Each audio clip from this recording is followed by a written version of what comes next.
Olá, boa noite a todos, queridos companheiros. É com muita alegria que nós estamos aqui, reunidos mais uma vez para estudar o Livro dos Espíritos.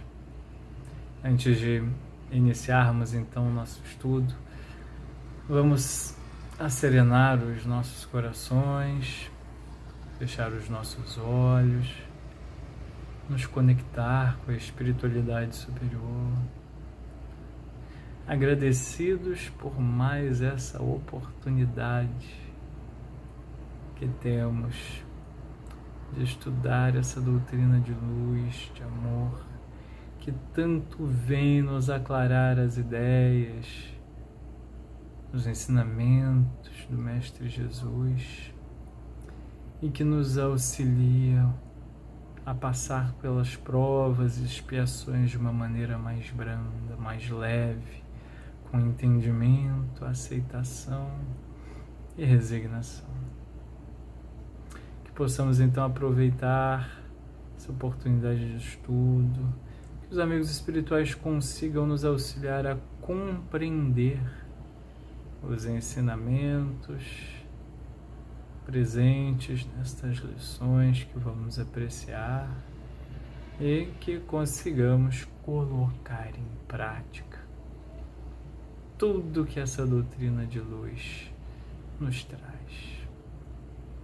Então, assim, agradecidos por essa oportunidade, damos por iniciado esse estudo.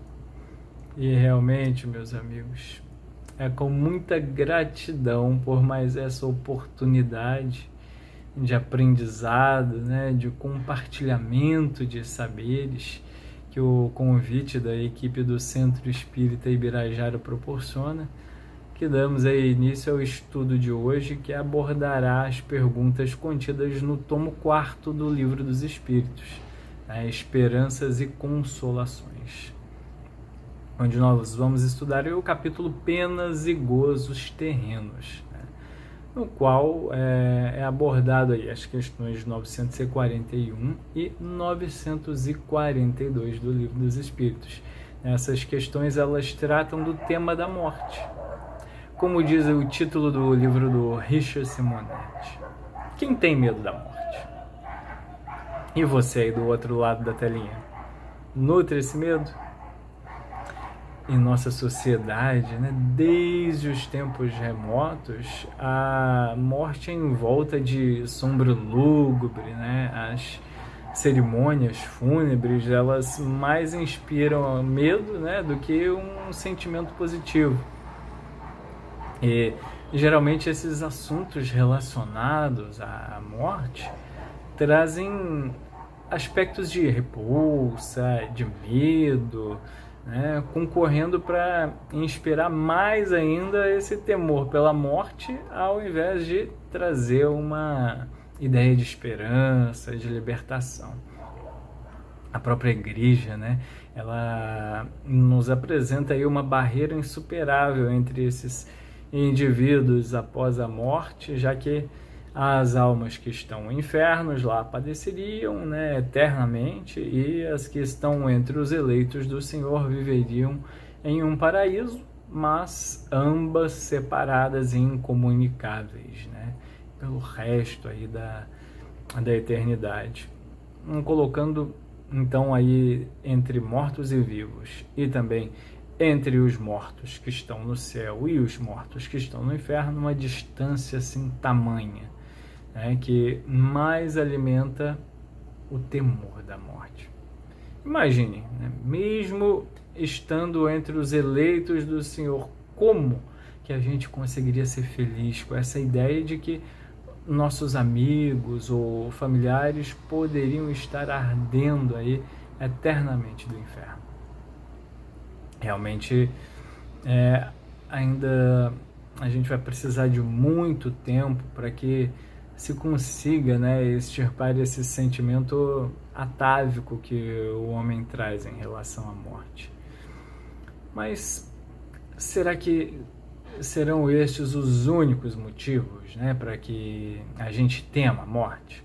Aliás, será mesmo que há razões para que nós temamos a morte?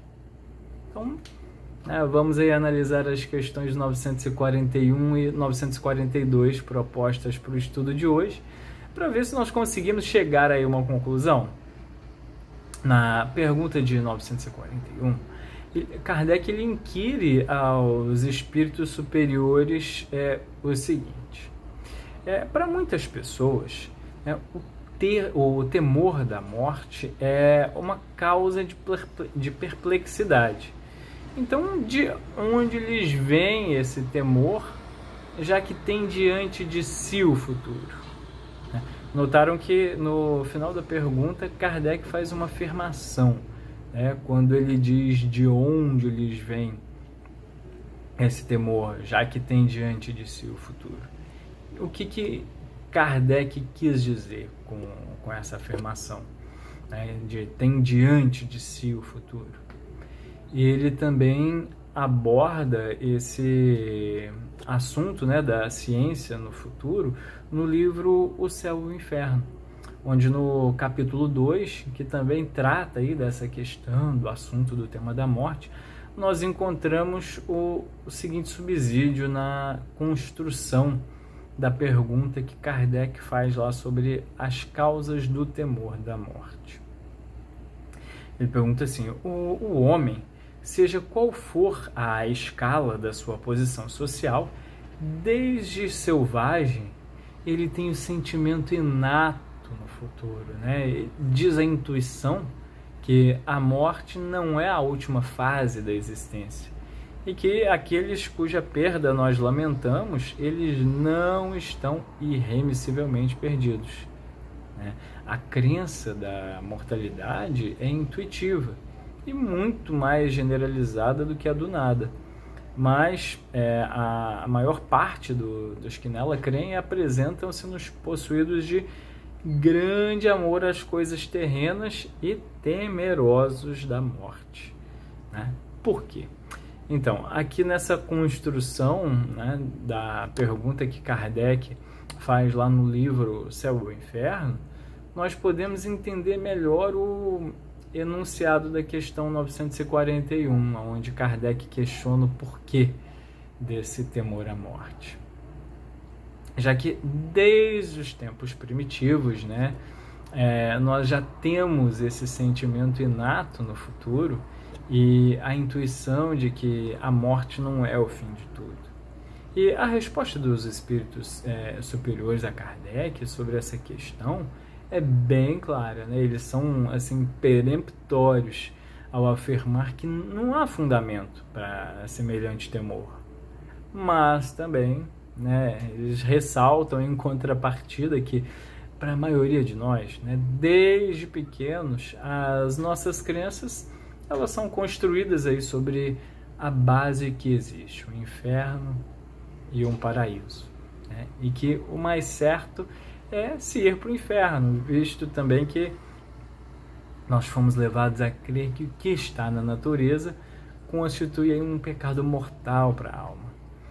Para nós, espíritas, talvez o temor da morte não esteja assim tão presente, não é mesmo? Ou pelo menos não deveria estar, já que temos a oportunidade de receber as informações da terceira revelação, que nos traz aí a afirmativa que o nosso verdadeiro lar é no plano espiritual, e que a Terra é como se fosse um hospital-escola, no qual estamos aqui inseridos para passar pelos processos de depuração que são necessários aí à nossa evolução e também resgatar os débitos do passado, ou através do amor, ou da dor, segundo aí as nossas escolhas, as possibilidades e os entendimentos que nós tivermos aí das leis universais. Temos tantas obras na doutrina espírita que nos relatam com riqueza de detalhes, como é a vida após a morte. Vide aí, por exemplo, o livro Crise da Morte, de Ernesto Bozano, que faz assim uma análise científica fantástica. Ele estuda aí 17 casos de relato de desencarne recebido por médiuns de diversos lugares entre os séculos 19 e 20, né? E trazem assim com ricos detalhes como se dá esse processo do desencarne, da chegada ao plano espiritual.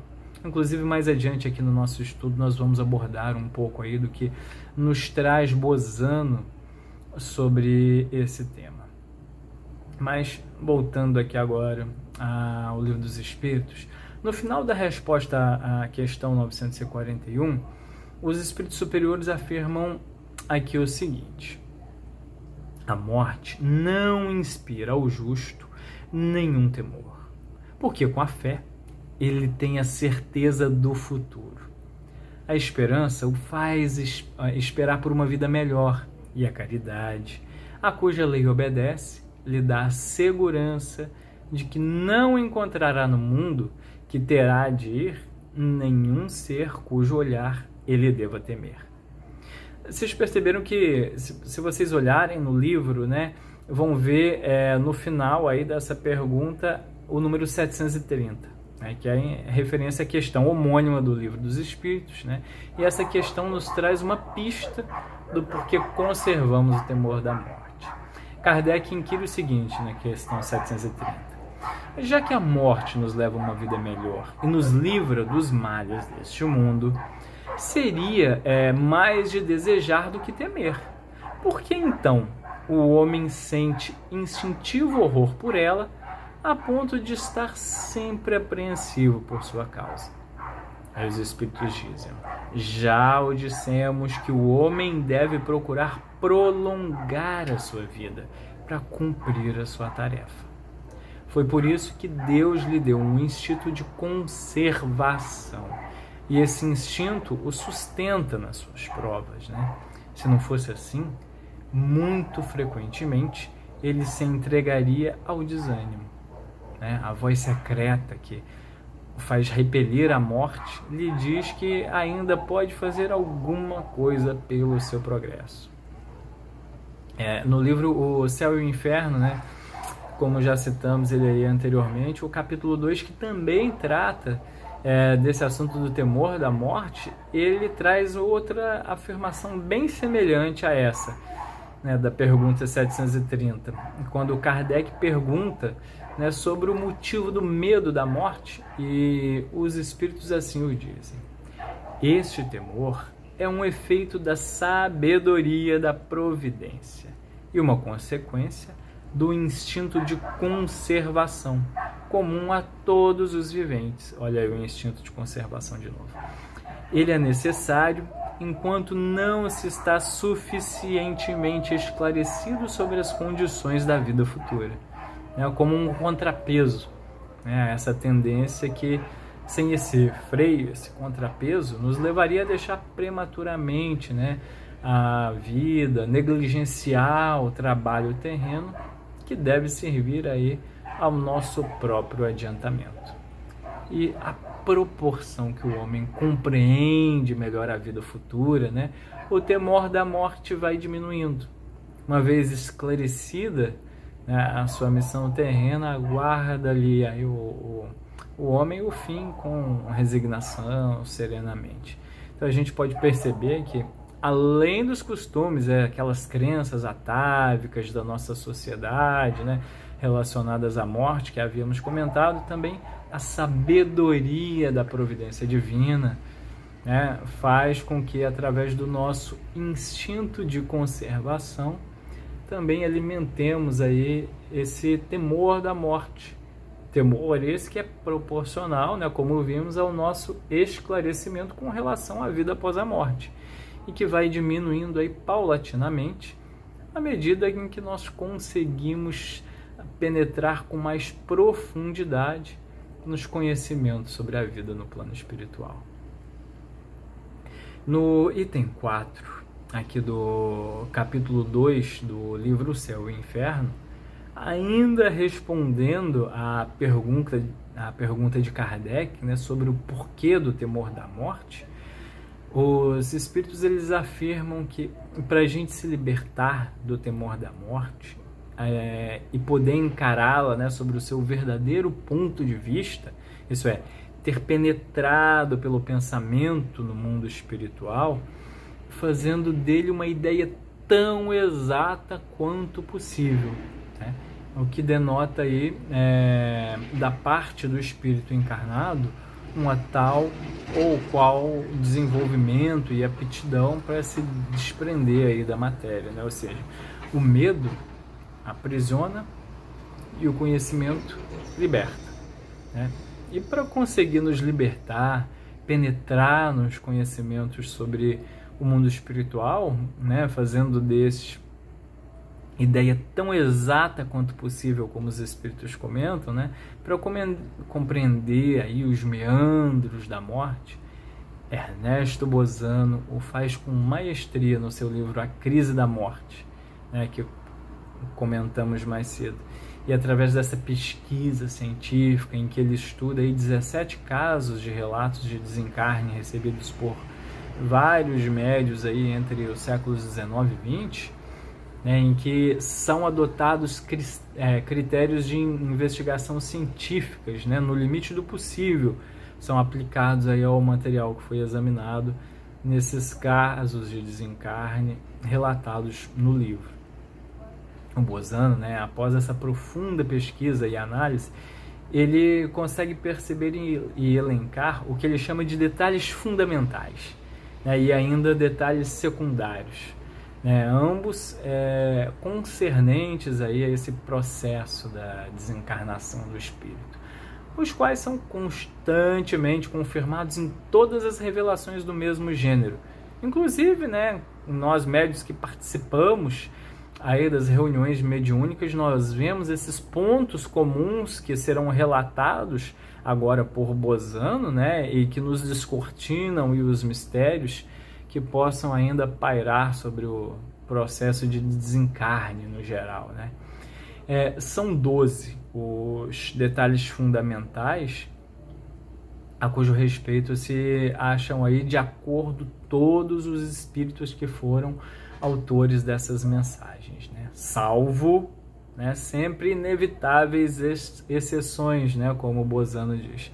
Todos os espíritos afirmam o seguinte, é que o primeiro, se encontram novamente sobre a forma humana no plano espiritual, né? Eles percebem que ainda se encontram sobre a forma humana. Muitos também não percebem que já estavam mortos.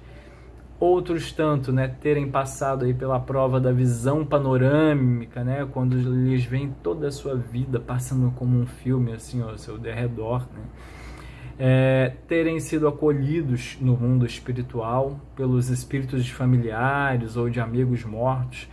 Nesse quesito é importante aí ressaltar também a observação do Bozano sobre as exceções, né, porque dependendo aí das condições do espírito, ele vai ser recebido por outros espíritos afins, né, que serão aí atraídos através da sintonia, de acordo com a lei da afinidade.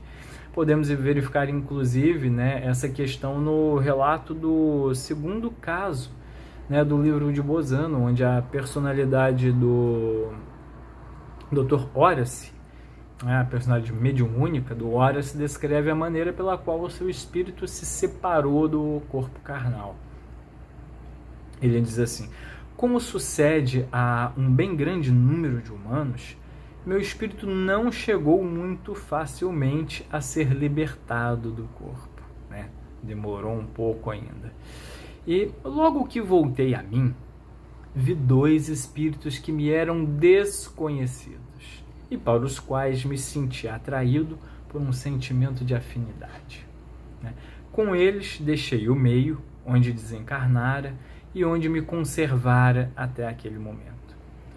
Esse relato, né, ele nos mostra aí a lei de afinidade em ação. Vamos falar mais um pouquinho sobre essa lei mais adiante. Agora, continuando aí a lista dos 12 detalhes, né, fundamentais, vamos aí para o 5º. Haverem passado quase todos por uma fase mais ou menos longa de sono reparador, né? Alguns espíritos, inclusive, relatam que antes dessa fase do sono reparador, eles eram recebidos por espíritos familiares ou amigos.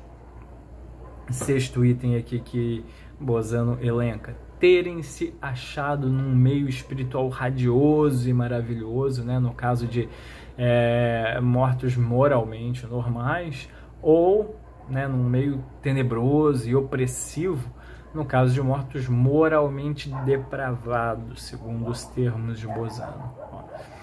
Sétimo item: terem reconhecido que o mundo espiritual era um novo mundo, né, objetivo, substancial, real, né, parecido inclusive com o mundo terrestre.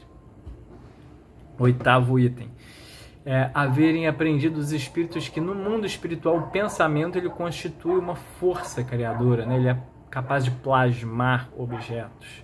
Viram ainda também que a transmissão do pensamento é a linguagem espiritual, né, em substituição à palavra falada. O décimo item aqui que elenca Bozano: terem verificado que a faculdade da visão espiritual, né, permitia aos espíritos perceberem os objetos assim em 360 graus, né, o seu interior, através dele, como um todo, né. Também eles perceberam que pode-se transferir, né, os espíritos temporariamente de um lugar para outro, ainda que muito distante, né, apenas pelo pelo ato da vontade, né. Podem também levitar a algumas distâncias do solo, né. E o 12º item: terem aprendido também que os espíritos dos mortos gravitam fatalmente e automaticamente para aquela esfera espiritual que lhes convém, né, através aí da lei de afinidade.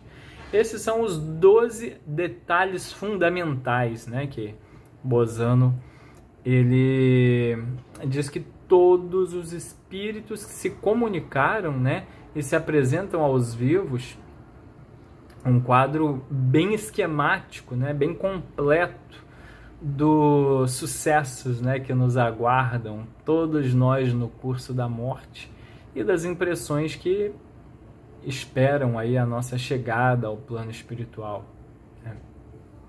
E além desses 12 detalhes fundamentais, ainda há outros 8 detalhes secundários, né, que Bozano chama, que foram aí elencados, né, e que se mostram também comuns nos relatos, como os detalhes fundamentais, né. Os mortos, por exemplo, perceberam que eles se comunicam, né, Gente, fugiu a palavra. Eles se ligam, desculpa, né, às pessoas que eles eram aqui ligados à vida, né, através da oração. E quando os espíritos referem ter visto os seus cadáveres lá no leito de morte, eles geralmente falam do fenômeno do corpo etéreo, né, a se condensar acima do corpo somático, né. Esse detalhe ele concorda quase sempre com o que constantemente afirmam os videntes que estão aí, né, que relatam o que quando estão à cabeceira dos moribundos, né.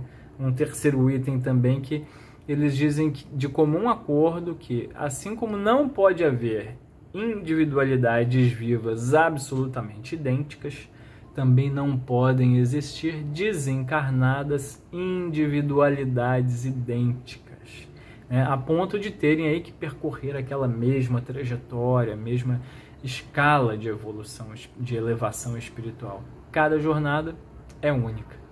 E os espíritos ainda têm a faculdade de criar mais ou menos bem, pela força do pensamento, o que lhes seja necessário. Porém, eles observam que quando se trata de obras complexas e importantes, a tarefa é confiada aos grupos de espírito que nisso se especializaram, né? São unânimes ainda em afirmar que os espíritos dos mortos, quando dominados aí por paixões humanas, eles se conservam ligados ao meio onde viveram, né, por um período mais ou menos longo de tempo. Segue-se que eles, não podendo desfrutar, né, do benefício do sono reparador, esses espíritos acabam persistindo na ilusão de que ainda estão vivos, né, se bem que presas, né, de um sonho ou um pesadelo opressivo, né? Nesse caso eles tornam-se aí muitas vezes espíritos assombradores, perseguidores, né? Como diz Bozano. E informa-nos ainda unanimemente que no mundo espiritual, né, os espíritos hierarquicamente inferiores, eles não podem perceber os que lhes são superiores, né? Isto se dá em consequência de serem diversas as tonalidades vibratórias aí dos seus corpos etéreos, né? Ainda que o 7º item mostra que as dilacerantes crises de dor, né, que frequentemente se produzem juntos aqui dos leitos de morte, elas não somente são penosas para os espíritos dos mortos, como impedem também esses espíritos de entrarem em relação com as pessoas que lhes são caras, né, e os retêm no meio terrestre. E finalmente o 8º e último item, né, afirmam em uníssono que algumas vezes, quando se encontram sós e tomados de incertezas e perplexidades de toda sorte, né, percebem uma voz que lhes chega de longe e os aconselha sobre o que devem fazer, né? É uma voz vinda de espíritos amigos que, tendo-lhes percebido de modo telepático os pensamentos, se apressam em lhes transmitir os seus conselhos. Quanta informação preciosa nos traz Bozano, não é mesmo? A leitura dessa obra e de tantas outras que a doutrina espírita nos apresenta, né, para jogar luz a fatos que ainda desconhecemos, é fundamental para nos libertarmos dessas ilusões, né, e dos temores criados pelas crenças religiosas, e ainda nos mostra que nós somos os únicos responsáveis pelas condições em que nos encontraremos após o término dessa existência, né? Condições essas que dependerão sempre do modo pelo qual nós conduzimos o nosso livre-arbítrio enquanto espíritos encarnados, né? O que construirá, né, o nosso destino através da sintonia, da lei de afinidade, né, que é uma lei físico-psíquica, né, que é irresistível no seu poder de atração dos semelhantes, né? Isso é definido pelo peso específico do perispírito. Em um dos livros da série André Luiz, salvo engano, no Entre a Terra e o Céu, Clarencio explica, né, essa questão da densidade do perispírito, né, que o perispírito guarda sempre relação com o grau de adiantamento moral do espírito, sendo que para uma maior elevação é uma menor densidade fluídica do perispírito e uma maior inferioridade é mais denso o perispírito, né? Isto é, o perispírito ele é mais grosseiro, né, com maior condensação fluídica. E de acordo com essa densidade, né, com esse peso específico do perispírito, que vamos construindo aí ao longo da nossa jornada enquanto encarnados, é que definiremos, por assim dizer, o nosso CEP espiritual, né, e as condições em que nós seremos recebidos e por quem seremos recebidos após o nosso desenlace. E assim, encerramos nosso estudo de hoje com a reflexão de que não há por que temer a morte quando se tem consciência da mecânica da vida no plano espiritual e da necessidade de nossas ações aqui na Terra serem pautadas no bem, né?